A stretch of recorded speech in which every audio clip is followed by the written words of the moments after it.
I record NMDA currents in the whole cell configuration and in voltage clamp mode.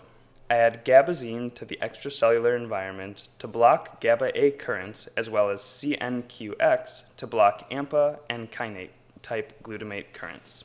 In this experiment, the cation reversal potential is positive 10 millivolts.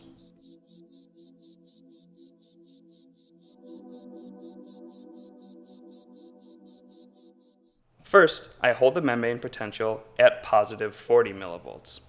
At this holding potential, NMDA currents are represented by the upward or positive deflection of the baseline and are therefore outward.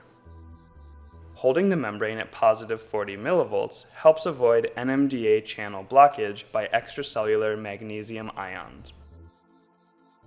A time base of about 250 milliseconds provides an indication as to how long the duration of the NMDA currents are and their recurrence frequency. We see a recording of spontaneous NMDA currents over time. These currents have a variable amplitude on the order of about 10 picoamps because we do not always have the same number of active glutamatergic synapses. The more active glutamatergic synapses there are at the same time, the stronger the NMDA spontaneous current. To make sure that we are, in fact, dealing with an NMDA type current, we add APV to the extracellular environment, which is a specific antagonist for the NMDA type channel receptors. After applying the APV, we observe a gradual disappearance of NMDA currents. We launch automatic current analysis in the software, and then validate this analysis manually.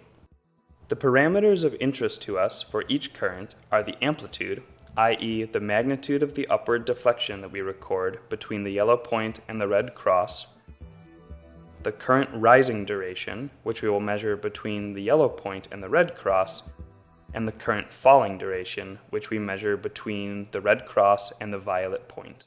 We can also measure the time elapsing between the appearance of two consecutive NMDA currents.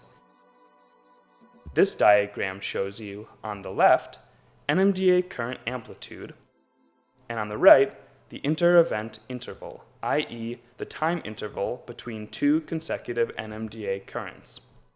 The set of blue points corresponds to all of the recordings that we have made. The red line found near 29 picoamps represents the mean amplitude of synaptic NMDA currents. The green lines exhibit the variability, represented by the standard deviation.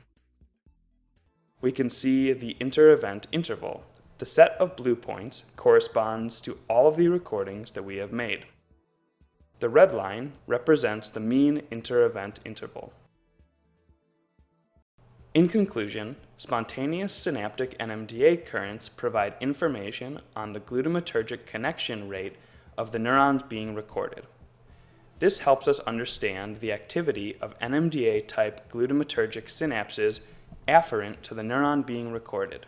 This activity may vary with development or pathology.